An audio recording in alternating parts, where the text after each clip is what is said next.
Le Conseil national du renseignement américain affirme qu'une attaque militaire massive des États-Unis comme celle promise par Donald Trump ne changerait rien et ne renverserait pas le gouvernement iranien. Selon le Washington Post, le renseignement américain n'a jamais cru à la chute du gouvernement. Une semaine avant le déclenchement de la guerre d'agression, ils ont soumis ce rapport à la Maison-Blanche, qui n'a jamais répondu et a quand même engagé la guerre. Le renseignement précise que le système politique iranien est conçu pour survivre, même après la mort du guide suprême. Des protocoles de succession existaient déjà avant Khamenei et les institutions religieuses et militaires étaient prêtes à prendre le relais. En d'autres termes, tout était anticipé.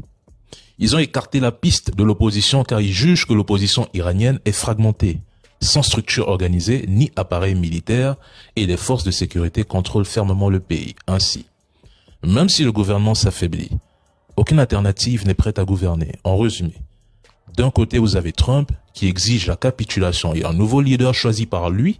De l'autre, son propre renseignement affirme que le gouvernement iranien survivra à ces frappes et résistera. Je pense que l'administration américaine cherchera à transformer cette défaite en un récit de victoire sans mettre en danger les élections de mi-mandat parce que cette guerre est un échec politique flagrant. Les stocks de munitions permettront de réduire l'intensité des combats d'ici 3 à 4 semaines. L'entité dispose déjà de réserves limitées.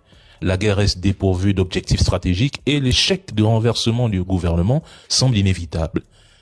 Ils cachent les dégâts et les pertes. Et vous pensez qu'ils sont en train de gagner contre l'Iran.